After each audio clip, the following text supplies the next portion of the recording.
anos, ele encontrou com o filósofo Sócrates e tornou-se seu discípulo até a morte dele.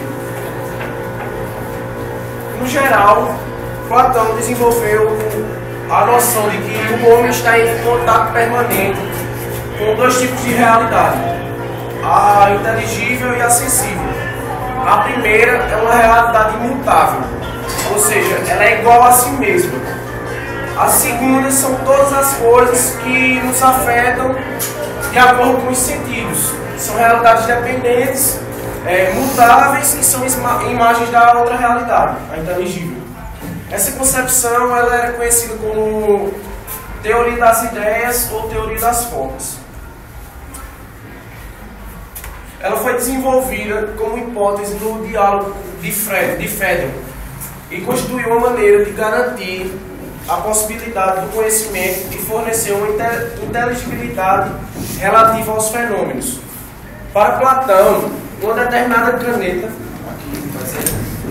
ele dizia que essa caneta ela tinha determinados atributos.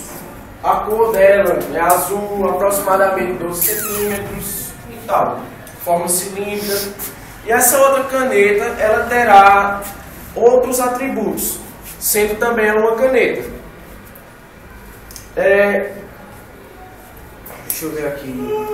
Aquilo que faz com que essas duas canetas sejam canetas, para Platão, era a ideia de caneta perfeita, que esgota todas as possibilidades de ser caneta. Ou seja, ele utilizava a teoria das ideias. Um material, uma forma física, ele só tem sua medida dada de acordo com a sua participação diante de sua ideia.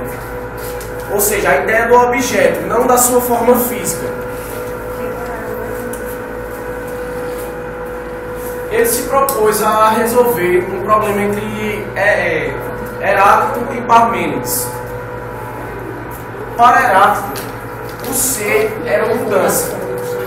Tudo está em constante movimento e é uma ilusão de estaticidade, ou seja, de alguma coisa parada.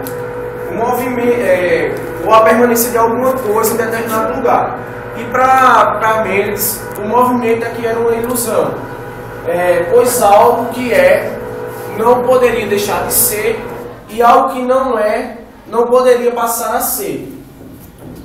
Por exemplo, o que faz com que determinada árvore seja ela mesma, desde o estado de semente até morrer, e o que faz com que ela seja tão árvore quanto outra de outra espécie, com características tão diferentes. Ou seja, ele dizia que, usando o exemplo que ele deu da árvore, não precisa não.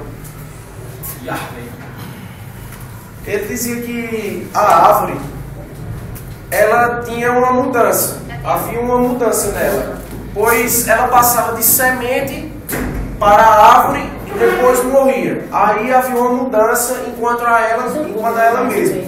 E em relação à outra também havia uma mudança. Para Heráclito, a árvore ela está sempre mudando e nunca é a mesma. E para Parmênides, ela nunca muda, é sempre a mesma e sua mudança é uma ilusão. Ou seja, eles deram um exemplo de árvore, mas isso aí pode ser muito bem relocado para pessoas. O ser humano, eles tinham a ideia que, Heráclito tinha a ideia que o ser humano, ele estava em constante mudança, nunca era a mesma pessoa. E Parmênides não. Ele dizia que o ser humano, se ele é algo, ele não pode deixar de ser aquilo que ele é. E se ele não é, ele não pode passar a ser. Ou seja, ele não tinha evolução.